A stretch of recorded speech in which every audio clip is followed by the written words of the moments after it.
Nottingham Forest 0, Chelsea 3, ESPN FC Live. My name is Mark Donaldson, alongside Stevie Nicol and Sam Tighe. The Chelsea fans singing "Sacked in the Morning" to Ange Postecoglou after this defeat. Stevie Nicol, will he even last until the morning? I think so. Let's be honest. Forest should have got something out of this game, and the fact that they didn't was more to do with themselves not taking opportunities that came along, as opposed to Chelsea just being way superior. I mean, the scoreline doesn't really tell the story. There's no question at half-time Forest should have been ahead, and that would have made a huge difference in terms of how the second half went. I mean, just classic. You're on top for the first half, you don't get your goal, and then you start the second half badly. You end up losing 2 quick goals, and pretty much the game's done. So I think if Marinakis has any sort of common sense, I know sometimes that's questioned.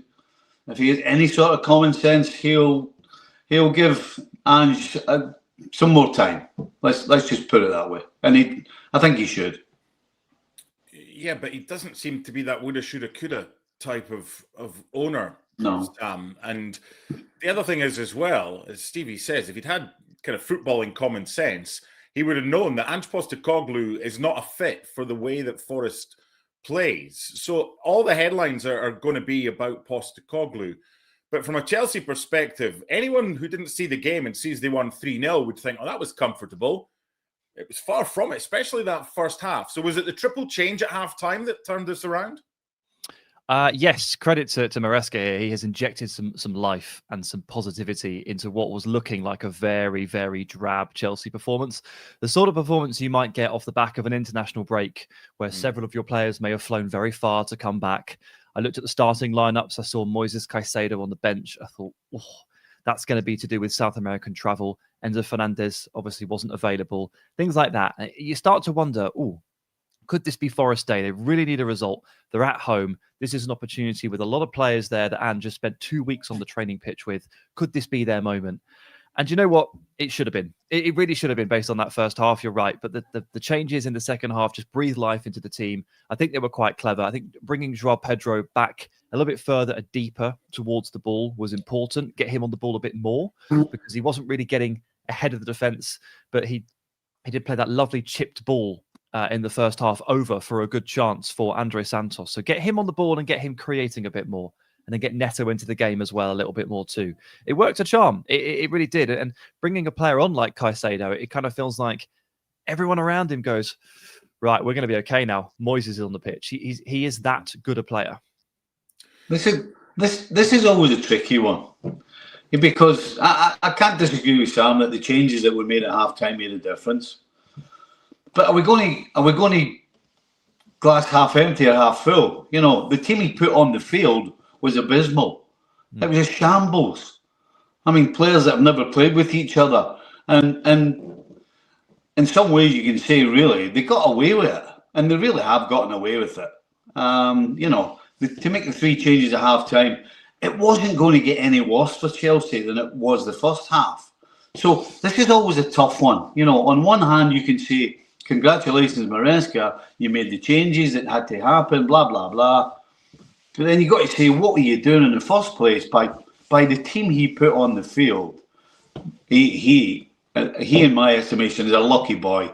You know, to come away winning 3-0, the way that game panned out, he's a lucky boy. So I think that I counted four players in the first half that were probably first-team Chelsea players, like players that you would ideally have on the pitch. It's Reece James, Marc Cucurella, Pedro Neto, and João Pedro. I think everybody else is basically not a first-team player, a first 11 player, one of their strongest, or fully embedded into the team. Now, some of that is going to be down to Maresca, but I'm always wary of the fact that just coming off that international break with a lot of players doing a lot of travelling, sometimes the sports scientists will turn around and say, listen, if you play Moises Caicedo today from the start, he's going to get injured. And it's always quite murky. I can't disagree with you, Steve. Like, he's got away with it, but at least he was nice and proactive, because there will be quite a lot of managers out there, I reckon, who would have waited to the 60th minute. And you never know how far that bleeds into the performance and how far that game drifts away from you then. So at least well done for acting at half time, because I know a lot of managers that wouldn't do that. Stevie, I'd love to. He was lucky at half time. It was still 0-0 when he made the changes, because I don't know how Gibbs White hasn't scored in that first half, Stevie. Yeah, I mean, they had, at 1 year a chance. Anderson had an opportunity that he didn't take. But Gibbs White is the one that absolutely should have been in the back of the net. I mean, this is no rookie. This guy's an England international. That ball should have been lying in the back of the net. But I'd love to have been in both dressing rooms at half time, because I just wonder whether Maresca has the old school kick up the backside, laying into people, because that's certainly, along with the changes, it has to have happened. Because as a coach, you can't have a team that you put on the field and come in at half time and not get into them, and you certainly can't go the nicey nice approach about unlucky and all that kind of nonsense. On the other hand, the other dressing room would have been the opposite. Ange Postecoglou 100%, considering the run they've been on, considering that they should have been ahead, considering the opportunities he had, he would have been the complete opposite. He'd be going around just again trying to add confidence onto the players that had done such a good job in the first half.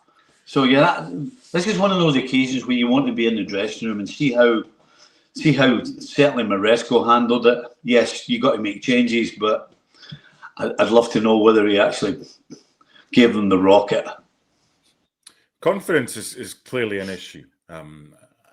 Stevie, when you played the game, if you go into every game on the back of a winning run, you don't even think about it. You just put the ball in the back of the net, or you do your defensive duties and whatever. I'm just thinking back to the Burnley game, right, that Forest played. They drew 1-1. They took an early lead through Nico Williams.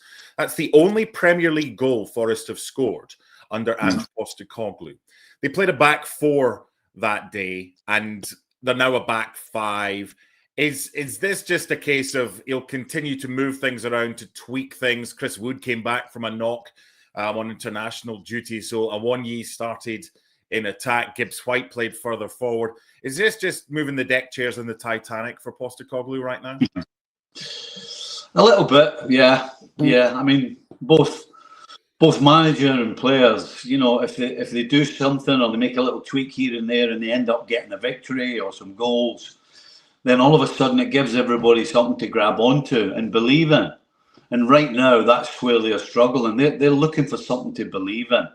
And right now, the opportunities that come along when you haven't scored goals, you cannot argue that the longer it goes and the more chances you throw away, the more anxious everybody gets. And when you're anxious, then you start overthinking things.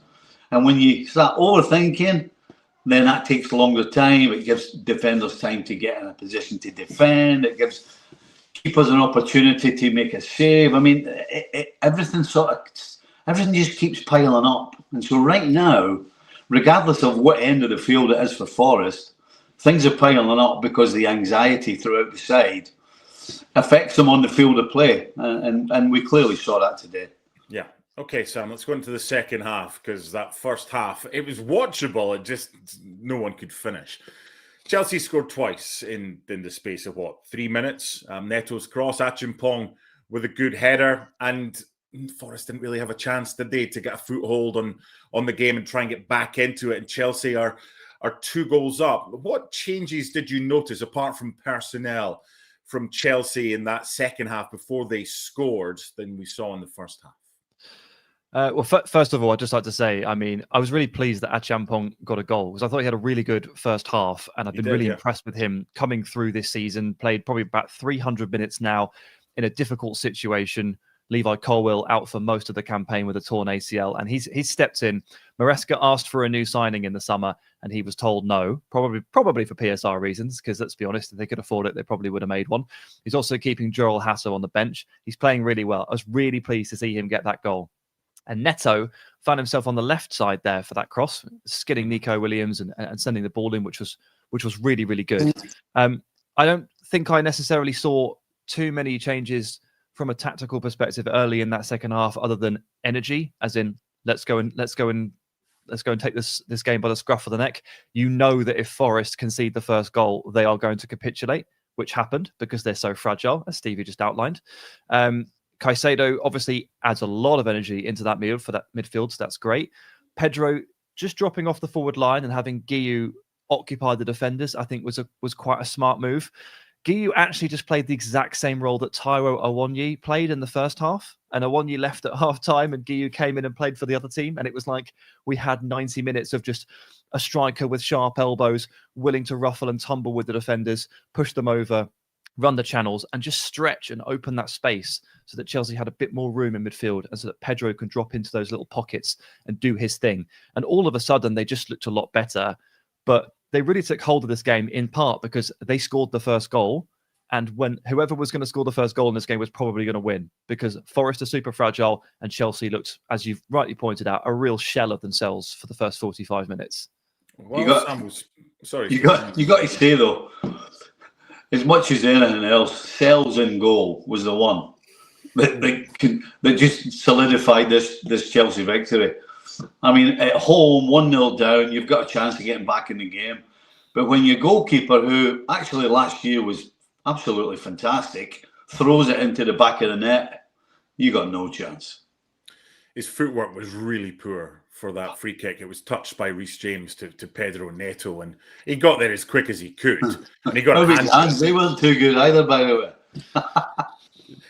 But he was one of the key components of Forest doing well last season, with Murillo, with Milenkovic, with Ola Aina, with Nico Williams. And I don't know if it's just a confidence thing right now.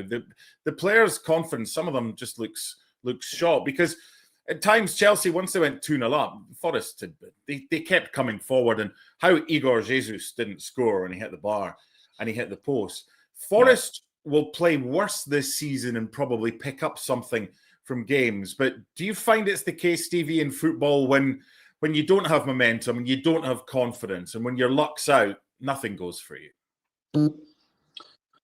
Yeah, certainly that rubber green we're talking about doesn't go for you. But what you can't do is do what Sells did and make horrendous mistakes. I mean, you just can't do that. You know, it's hard enough when things are not going for you without making basic errors that cost you goals and end up costing you games.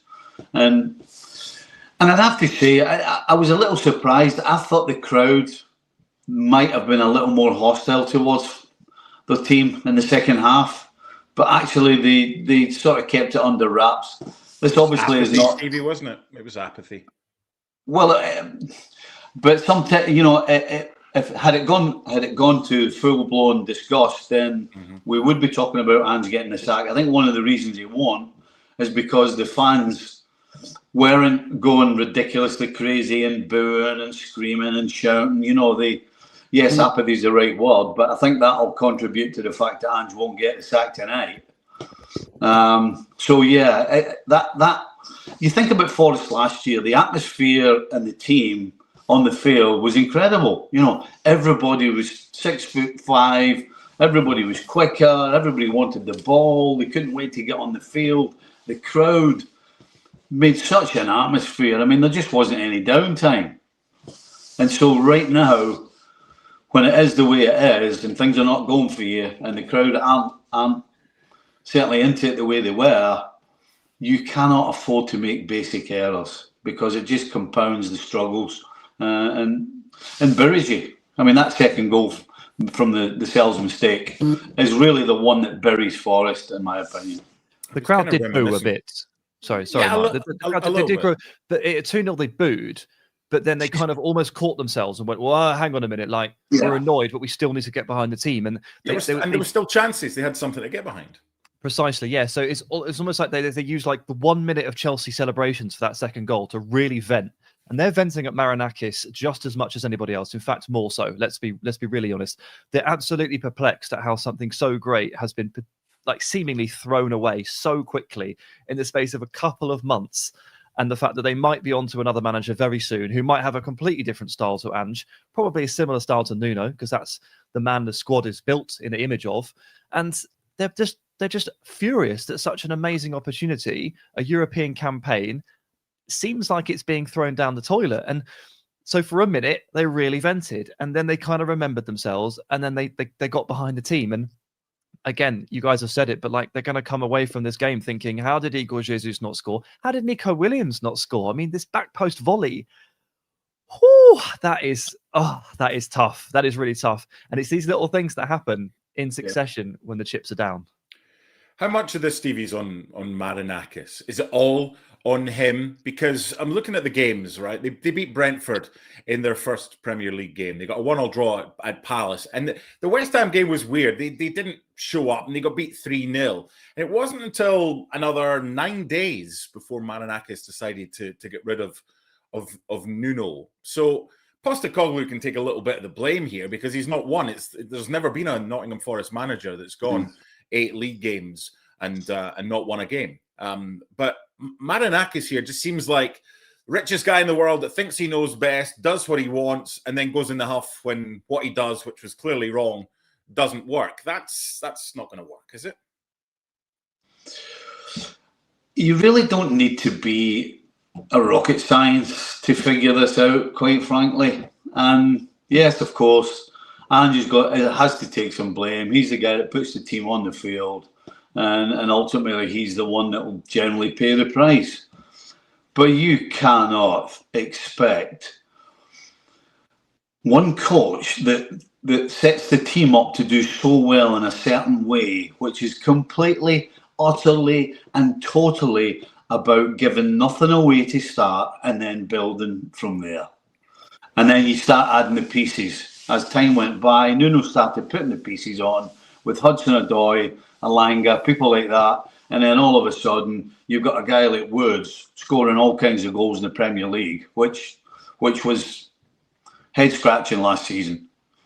And you get rid of the guy who built that and bring in somebody who really is known for creating chaos in terms of going forward and leaving holes. Stevie, let me interrupt you. I've been keeping tabs on the Nottingham Forest Twitter account. They have just this second posted, Nottingham Forest can confirm that after a series of disappointing results and performances, Ange Postecoglou has been relieved of his duties as head coach with immediate effect. The club will make no further comment at this time. So the Chelsea fans were wrong.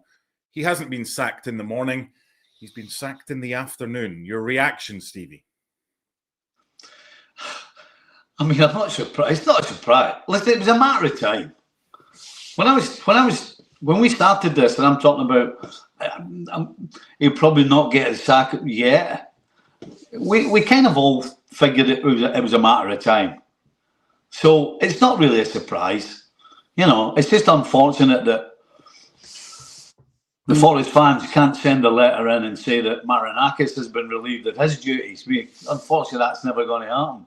But that's really where the problem lies, which is what we were talking about just before you told us about Ange leaving. So yeah, this is absolutely on Marinakis. You know, as I said, you play one way, you do fantastic. You bring in Europe, the crowd loves it. People couldn't wait to get to the ground in Nottingham Forest to get behind the team and enjoy the atmosphere and sing that Paul McCartney song. I mean, people they couldn't wait to get there. Now they're like, what? Why?